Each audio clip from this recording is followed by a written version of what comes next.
A few days ago, Sayadaw has been explaining two kinds of jhana, the samatha jhana and vipassana jhana.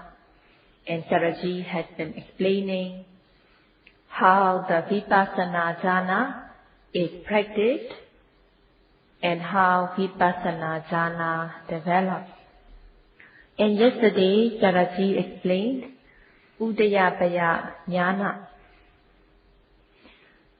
At the stage of Udayabaya jnana, Vitakka, aiming, directing, gains momentum, and the noting mind automatically becomes direct with the object without having to aim the mind especially, and the noting becomes easy and effective. And vipassana jnana, insight knowledge, develops. And at the stage of Udayabaya jnana, the aiming, directing becomes automatically developed, and the noting becomes effective, and the mindfulness becomes continuous, and one experiences illumination, and so on. These are called vipassanupattilesa. They are the 10 imperfections of insight. Among these 10 things, the first 9 are kusala, wholesome, they are good. But the last one, nikandi, is a minor form of sadhana, craving. And thus, among the 10 imperfections, only the last one, nikandi, the minor craving, is unwholesome, and it attracts the person, as the person is in the sensual realm. So one feels happy with the Dhamma practice, and one may think of it as the true happiness. But there are the kind of happiness that are better than the happiness gained at the stage of Udayabaya jnana.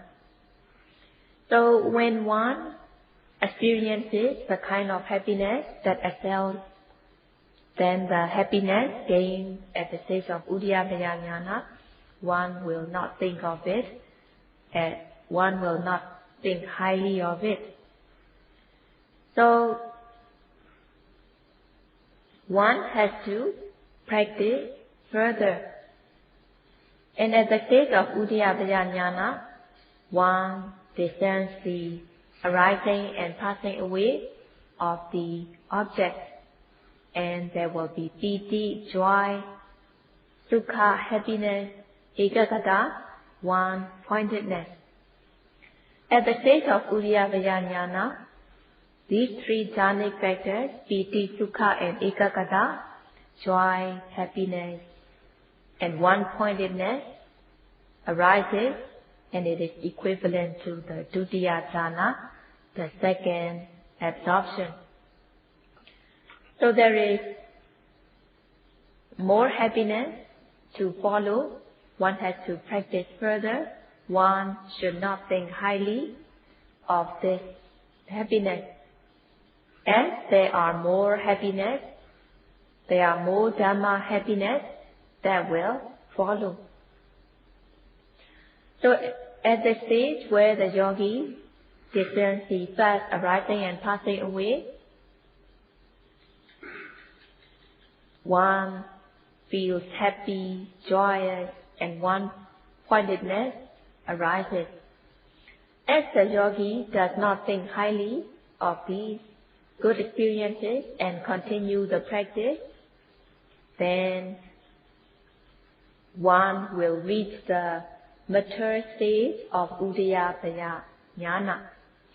At the mature stage of Udayabaya jnana, there are 2 factors, sukha and ekaggata, happiness and one-pointedness. and it is the third jhana, the Tatiya jhana. And at the stage of the mature Udayataya jnana, there will only be two factors left, Sukha and Ekaggata, happiness and one-pointedness. Yogi feels happy with the practice. The noting mind is concurrent with the object. And there will also be Tatra Majjapata, equanimity, and Viriya and Samadhi will also be balanced. So at this stage, there are two jhanic factors, Sukha and Ekaggata, happiness and one-pointedness, which is equivalent to the third jhana. When the yogi gains the Udayataya jnana, and if the yogi continues the practice, yogi can attain Maggaphala jnana, path and fruition knowledge in this very life. There are 5 factors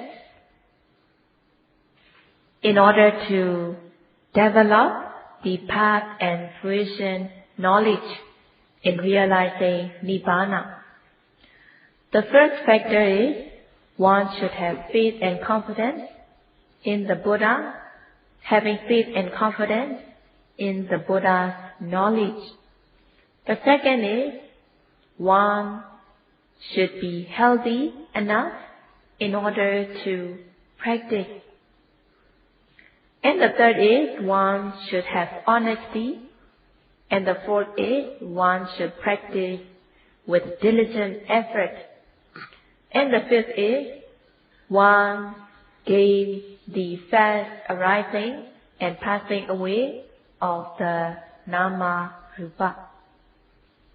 If the person is endowed with these 5 factors and continue practicing, the person can realize Nibbana by attaining Maggaphala jnana, path and fruition knowledge. Attaining Maggaphala jnana, path and fruition knowledge, it will be Lakhanupani as one observes the Tatthalakkana, the characteristics of peacefulness.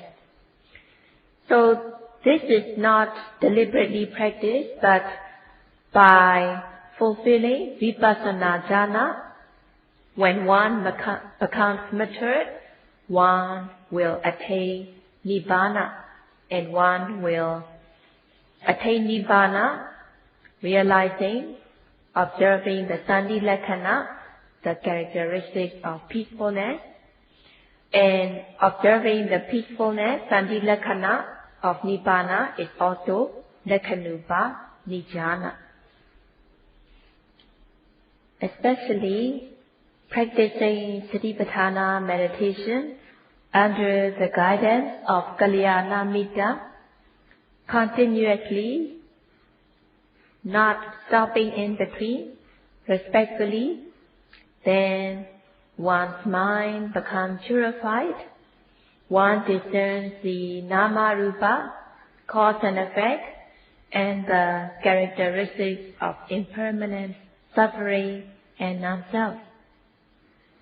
Gaining the stage of Sammasana jnana, one gains the mental strength amazingly, and the mental faculties become strong, and there will be mental power, mental faculties arising.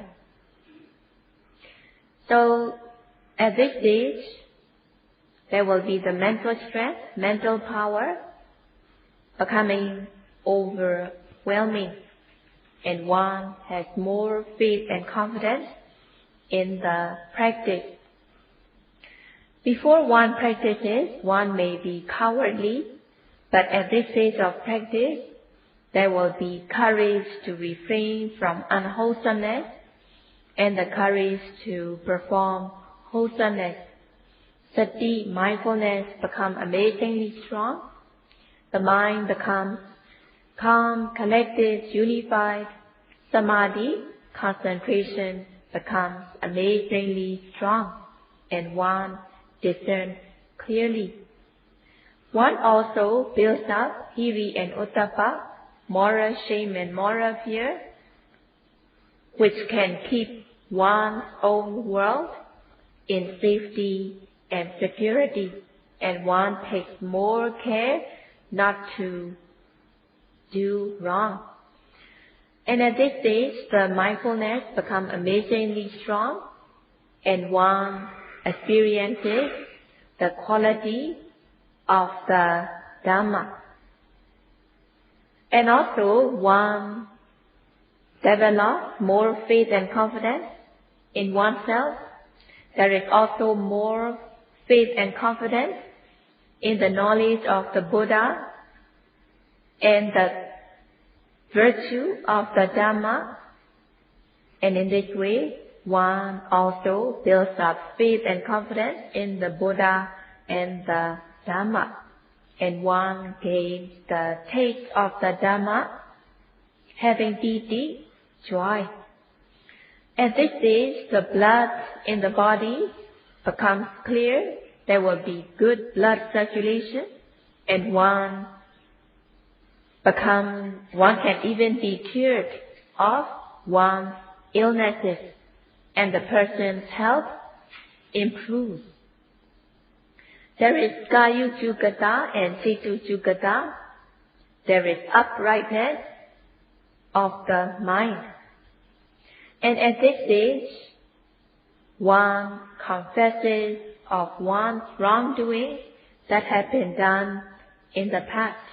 So in this way, one confesses one's weaknesses, wrongdoing that has been done in the past.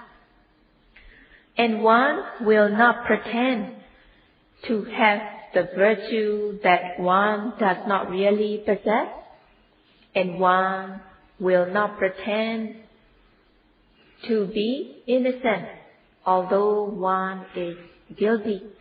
So there will not be Maya, pretending to be innocent. There will not be Satya, pretending to have virtue or qualities that one does not really possess. There will be uprightness, honesty at this stage of the practice. And also asserting the 3 stages of viriya, effort. The effort becomes pakaha viriya, persistent effort, which will not deteriorate, which will not stagnate in the middle, but it will be higher and higher. At the stage where the yogi discerns the arising and passing away of the object, the noting mind and the object become concurrent, viriya effort become amazingly strong, and if such yogi continues the practice, she is sure to gain lokuttara jhana, supramundane absorption. So in order to reach the stage of attaining Nibbana, one should be endowed with the 5 factors. Being endowed with the 5 factors, one can attain lokuttara happiness, the supramundane happiness, in this very life, if she continues the practice. If there are no one who pretends to have the virtue and quality that one does not really possess, or if there are no one who pretends to be innocent, if such people do not exist, then the world will be very peaceful and pleasant. If the majority of the people practice Satipatthana meditation to the stage of Udayabaya Jnana, at least, then the Maya and Satya will be dispelled. and the person will be upright and honest. If the number of people who are honest increases, the world will be very pleasant and peaceful. So it is very important to decrease the number of people who are cunning and deceitful.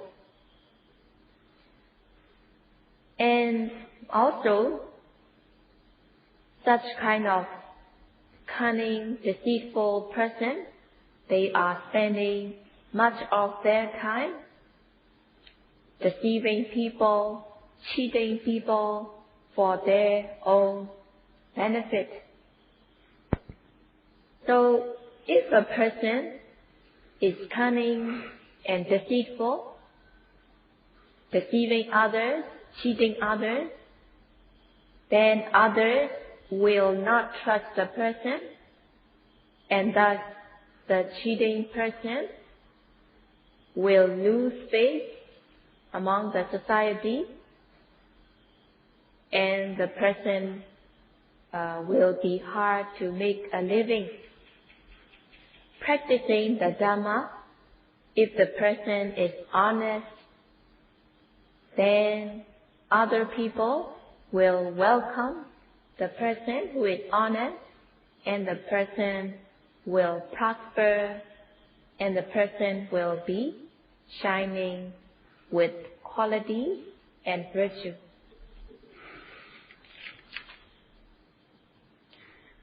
One does not need to show the honesty deliberately, but honesty arises automatically as a result of being mindful of the object. At the stage, there is much comfort, happiness. The mind is calm, collected on the object, and there involves two of the jhanic factors, and one can note every arising object without missing, without failing. At that stage, the objects seem to be ready to be noted, as if they are saying, "Note me, note me." Even though they do not say, but it seems that they are saying, "Note me, note me," and these objects seem to be ready just to be noted, and knowledge becomes mature. The objects become very fast in a complete flush. When that happens, when the objects are very fast, there are two ways to note it. If the yogi chooses to note with labeling, yogi can follow these fast objects as much as he or she can. Or if he or she wants to keep pace with every object which are very fast, then the yogi may drop the labeling and observe these objects, and at that stage, the arising of the object will no longer be obvious. One only sees the dissolution of the object. Then it is the stage of Bhanga Jnana, knowledge into dissolution. In the beginning of the developing of the Bhanga Jnana, one feels that one's noting is not as good. But as the development of Bhanga Jnana gains momentum, yogi can note objects with much ease and comfort. And at this stage, there will be two of the jhanic factors, upekkha and ekaggata, equanimity, and one, pointedness. At the mature stage of Bhanga Jnana, the ekaggata one-pointedness, which is Khanika Samadhi, momentary concentration, becomes very strong. And it is the Vipassana Catuttha Jhana, the fourth Vipassana adoption. When the yogi knowledge has not become mature yet, yogi is noting the object with mental labeling. As the yogi sees the dissolution of the object, in the beginning, the noting seems not as good, as if noting something that is not there. At the stage of Vanga, the form or shape of hand, feet, body is no longer obvious, and some of the yogis even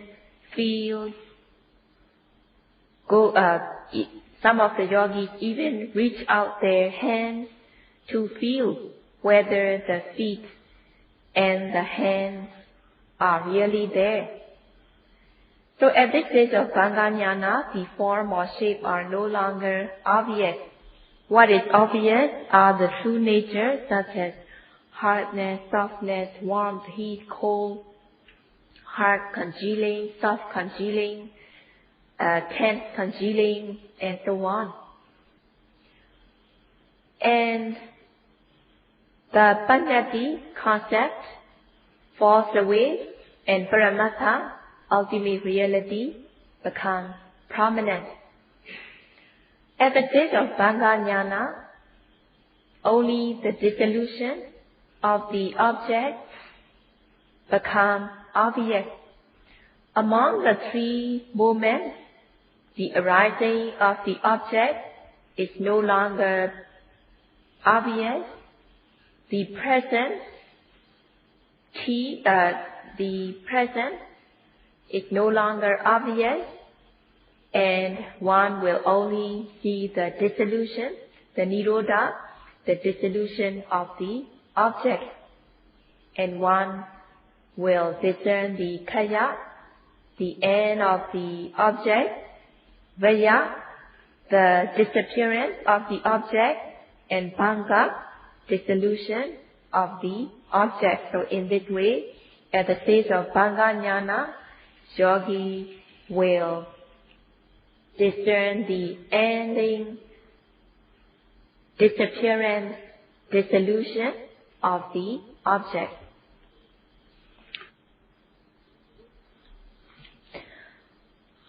Knowledge becomes more clear at the stage of Vanga Jnana.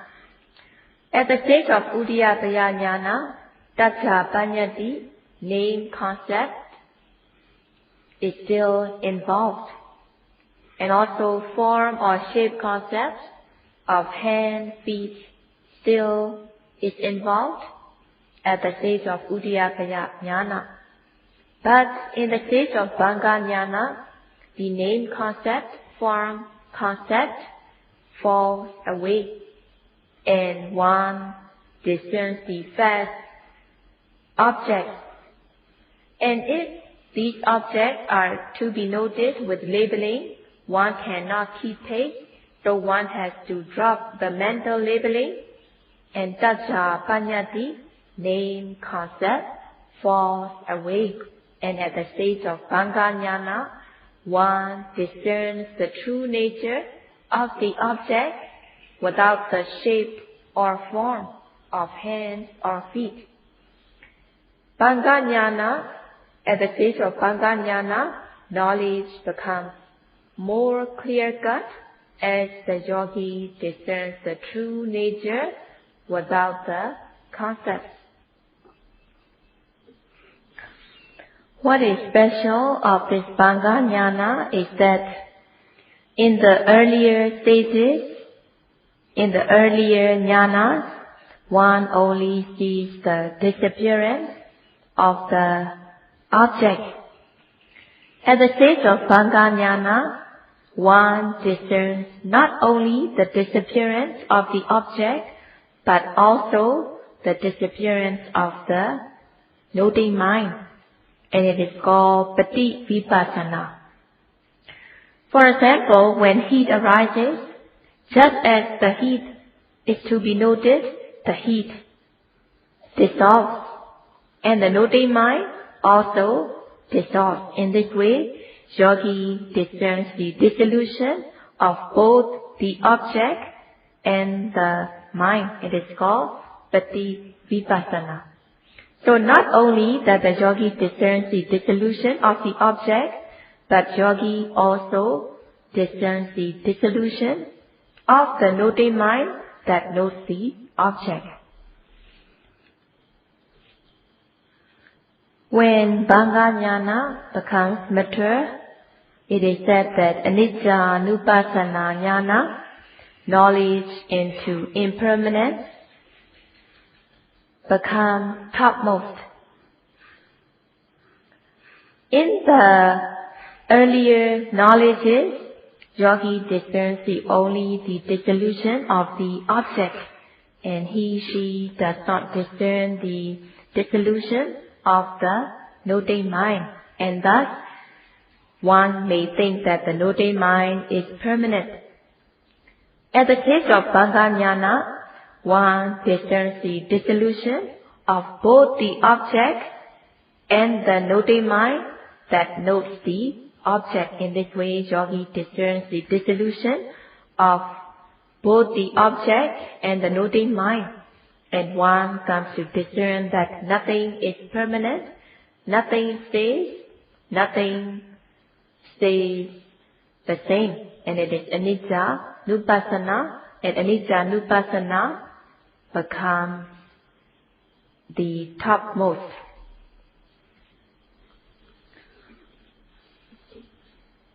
And later on, the yogi discerns both the object and the noting mind coming to dissolution in pair.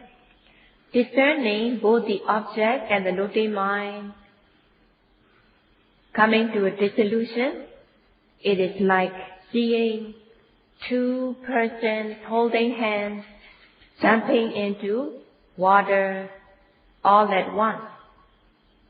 So when this happens, seeing the dissolution of both the object and the noting mind, it becomes fearful that one sees the disappearance, the dissolution of both the object and the noting mind, and one will no longer be attached.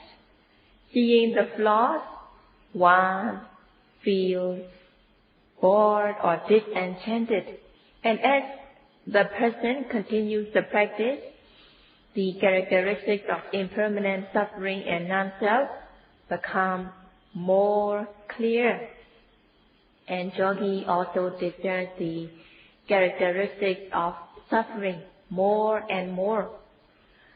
As the yogi practices with diligent effort, with perseverance, yogi overcomes the stage of dukkha, suffering, and yogi gains the stage where she is mindful with ease and comfort, and yogi gains sankha rupika jnana, knowledge into equanimity.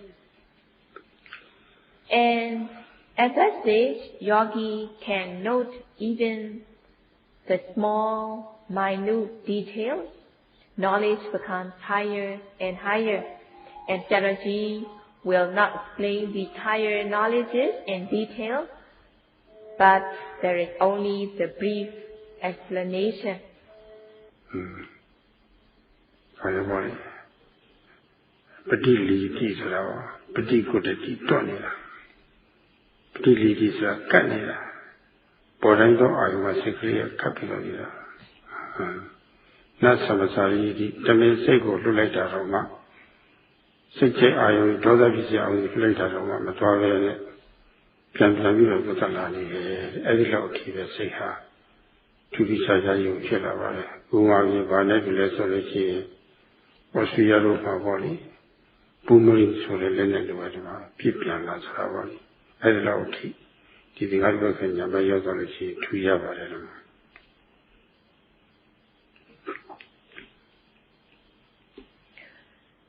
At the stage of Sankharupekkha Jnana, one will not feel frightened of the sankhara, the nama rupa.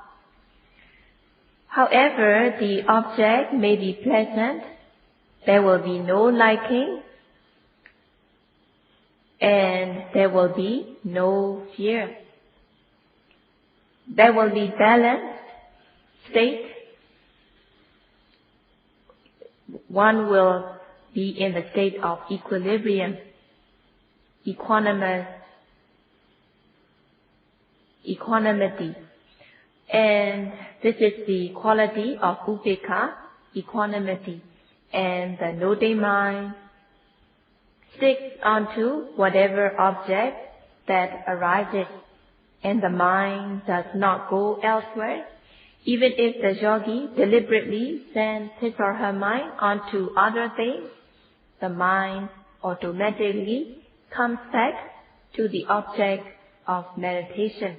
And patiliyati, the noting mind, sticks onto the object. Not samprasarayati, the noting mind will not be distracted. Even if the yogi sends his or her mind onto desirable objects or undesirable objects, the mind does not go onto these objects, but will come back automatically onto the object of meditation. The example is given. In Australia, there is the toy named boomerang. If you throw the boomerang comes back to the player. In the same way, at the stage of Sankharupekkha Jnana, even if the yogi sends his or her mind deliberately onto other things, the mind will not go but come back automatically to the object of meditation. At the stage of Sankharupekkha Jnana, there is the quality of udasino.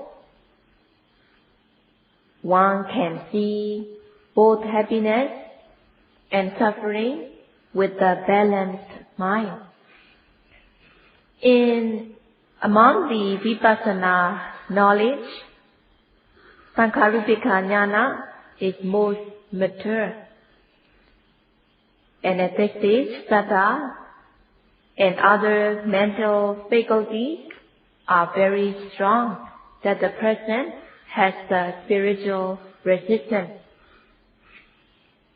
The mental factors are developed so that these mental powers become from small to big, so that there is more spiritual resistance and knowledge becomes ripened and mature.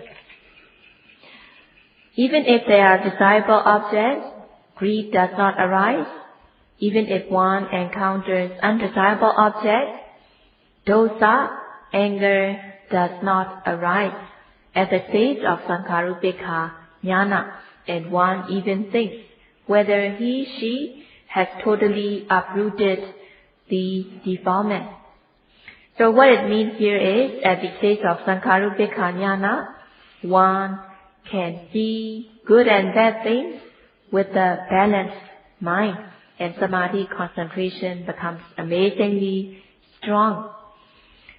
At the stage of Sankharupekkha Jnana, one has the balanced mind, able to withstand good and bad conditions. If the person does not have the spiritual resistance, one will have greed on good things.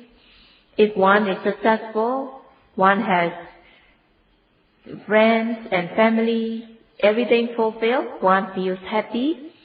And if there is praise, one feels happy. If one is blamed, one feels sad.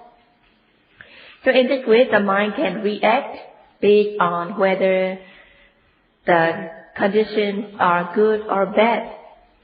At the stage of Sankharupekkha Jnana, the mind is in the balanced state, able to withstand good and bad conditions.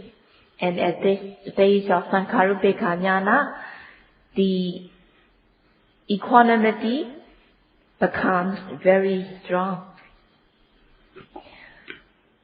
In order not to be shaken by the circumstances, one should have spiritual resistance, spiritual stamina.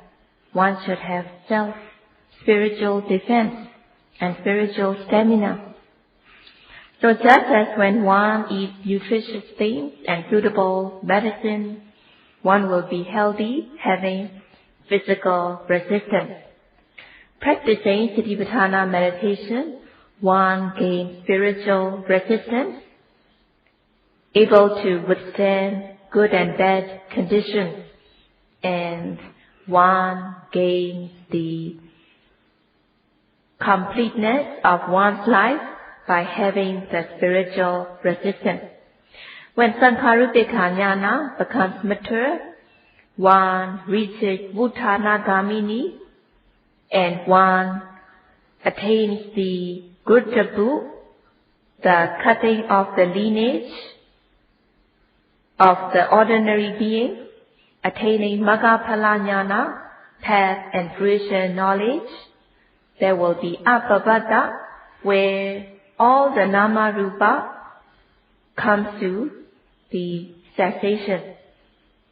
Attaining Maggaphala Jnana, path and fruition knowledge, one attains Appavada, the Nibbana, the cessation of the Nama Rupa, and one gains Lokuttara Jnana, supermundane absorption. Sayadaw has no time to explain the results and the subsequent results of attaining Lokuttara Jnana in this talk. So tomorrow morning, in the successful completion ceremony, Sayadaw will continue to explain the benefits of attaining the Sotapaddi, Maggaphala, and Jnana as his the last talk for this special retreat. And this will be all for today. Sadhu, sadhu.